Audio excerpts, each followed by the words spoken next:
नमस्कार दोस्तों, आप देख रहे हैं हॉरर स्टोरी डार्क। चलिए आज की कहानी की ओर बढ़ते हैं। गांव का नाम था देवपुर, एक छोटा और सुंदर बसा हुआ गांव, जहां बिजली का आना अभी भी एक चमत्कार माना जाता था और सड़कों पर सिर्फ काली कच्ची मिट्टी की राहें थीं। गांव के बाहर एक घना जंगल था जिसके बारे में हर गांव वाले ने अपने अपने किस्से सुनाए थे। कुछ कहते थे कि वहाँ जंगली जानवरों का बसेरा है, जबकि अन्य कहते थे कि वह जंगल भूत प्रेतों का डेरा है। लेकिन सबसे ज़्यादा डरावनी बात जो हर कोई फुसफुसा कर कहता था वह थी वहाँ की रहने वाली एक भयानक चुड़ैल की कहानी। कोई उसे काली माया कहता था, कोई पिशाचनी और कोई तारा देवी। पर एक बात सबके दिल में बैठी थी। रात को उस जंगल के पास से गुजरना मौत को न्योता देने के बराबर था। रवि एक युवा लड़का जो कुछ ही दिनों पहले शहर से अपने गांव लौटा था, इन कहानियों को महज अंधविश्वास मानता था। वह पढ़ा लिखा था और उसे इन भूत प्रेतों की बातों पर यकीन नहीं था। उसकी माँ बीमार थी और गांव में दवा ख़त्म हो गई थी। सबसे नज़दीकी दवा की दुकान 10 किलोमीटर दूर दूसरे गांव में थी और रवि के पास एक ही रास्ता था, जंगल के रास्ते पैदल चलकर दवा लाने का। हालांकि गांव के बुजुर्गों ने उसे चेतावनी दी थी, लेकिन रवि ने उनकी बातों को नज़रअंदाज कर दिया और रात होते ही निकल पड़ा। चांद आधा था और उसकी रोशनी भी धुंधली लग रही थी। आसमान में बादल घिरे हुए थे और ठंडी हवा चल रही थी जो हड्डियों में सिहरन पैदा कर रही थी। रवि ने अपने कदम तेज कर दिए और जैसे जैसे वह जंगल के करीब पहुंच रहा था, उसकी घबराहट बढ़ती जा रही थी। चारों ओर अजीब सी नीरवता थी, केवल उसके कदमों की आवाज़ और दूर कहीं से उल्लू की डरावनी आवाज़ें सुनाई दे रही थी। जंगल में घुसते ही हवा और भी ठंडी हो गई। पेड़ इतने ऊंचे और घने थे कि चांदनी ज़मीन तक पहुंच ही नहीं पा रही थी। रवि ने अपनी टॉर्च निकाली और उसे जलाया, लेकिन उसकी रोशनी भी उस घने अंधेरे में जैसे डूब गई थी। हर दिशा में उसे पेड़ों के साए अजीब और डरावने लगने लगे। कुछ दूर चलने के बाद उसे महसूस हुआ कि जैसे कोई उसे देख रहा है, उसकी हर हरकत पर नज़र रख रहा है। हवा अचानक तेज़ हो गई और पेड़ों की शाखाएं झूमने लगी। टॉर्च की रोशनी अचानक बुझ गई और चारों ओर गहरा अंधकार छा गया। तभी रवि को लगा कि किसी ने उसके नाम को पुकारा, धीमी पर स्पष्ट आवाज़ में, रवि। वह आवाज़ मानो पेड़ों से होकर उसके कानों तक पहुंची हो।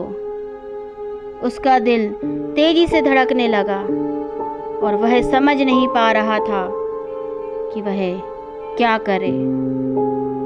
उसने अपने कदम तेज करने की कोशिश की, लेकिन उसके पैर जैसे भारी हो गए थे।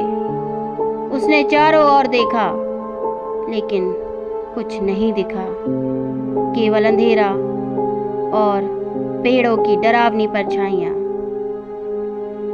कुछ ही पलों में उसे लगा कि उसकी पीठ पीछे कुछ सरसराहट हो रही है, जैसे कोई उसके करीब आ रहा हो। उसने पलट कर देखा तो अंधेरे में एक धुंधली आकृति दिखाई दी। वह आकृति धीरे धीरे पास आ रही थी और जैसे जैसे वह पास आती गई, रवि का दिल उसकी धड़कन रोकने की कोशिश कर रहा था। वह कोई साधारण इंसान नहीं था। उसका शरीर उलझी हुई झाड़ियों और वैतरतीब बालों से ढका हुआ था और उसकी आंखें जलती हुई अंगारों की तरह चमक रही थी।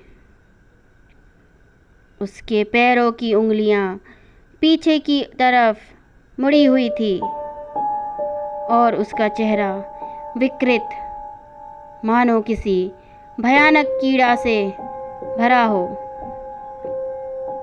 रवि को समझ में आ गया कि वह चुड़ैल ही है जिसके बारे में गांव में कहा जाता था। उसके शरीर में एक भयानक दुर्गंध आ रही थी और उसकी हंसी चारों ओर गूंजने लगी, जैसे वह रवि के डर का मजाक उड़ा रही हो।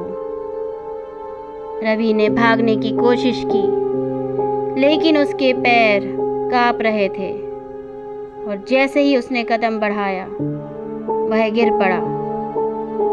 उस चुड़ैल ने अपनी लंबी पतली उंगलियों को उसकी ओर बढ़ाया और उसकी आंखों में एक अजीब सी चमक आ गई,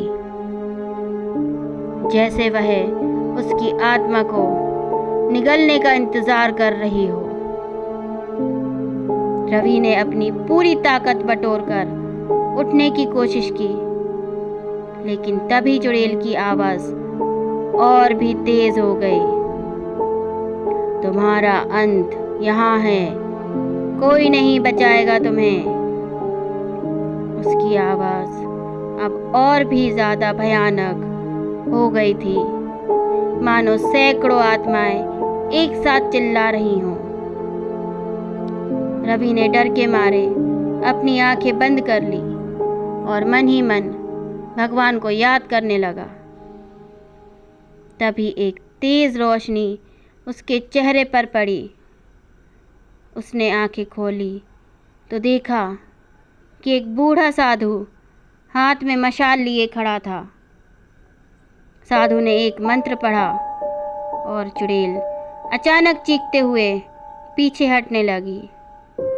उसकी आंखों में डर था और वह एक बार फिर काले धुएं में बदलकर गायब हो गई। साधु ने रवि को उठाया और उसे जंगल से बाहर ले आया। वह अब तक कांप रहा था, लेकिन साधु की उपस्थिति से उसे कुछ राहत मिली। साधु ने रवि को बताया कि वह चुड़ैल सदियों से इस जंगल में भटक रही है और वह उन लोगों को अपना शिकार बनाती है जो रात के समय इस जंगल से गुजरते हैं। वह उन आत्माओं को कैद कर लेती है जो इस जंगल में खो जाती है। रवि ने उस रात के बाद कभी उस जंगल की तरफ जाने का सोचा भी नहीं। उसने महसूस किया कि गांव के बुजुर्गों की बातों में कहीं ना कहीं सच्चाई छिपी थी और कुछ रहस्य ऐसे होते हैं जिन्हें समझ पाना इंसानों के बस में नहीं होता। रवि गांव वापस लौटा और उसकी माँ की हालत सुधर गई, लेकिन वह घटना उसकी यादों में हमेशा के लिए अमिट हो गया। आज भी जब वह उस रात के बारे में सोचता है तो उसकी रीढ़ की हड्डी में सिहरन दौड़ पड़ती है और गांव के लोग आज भी उस जंगल को दूर से ही सलाम करते हैं, क्योंकि हर कोई जानता है कि वह चुड़ैल अभी भी वहाँ है, किसी और का शिकार बनने के इंतज़ार में। कहानी अच्छी लगी तो लाइक शेयर एंड सब्सक्राइब करें। धन्यवाद।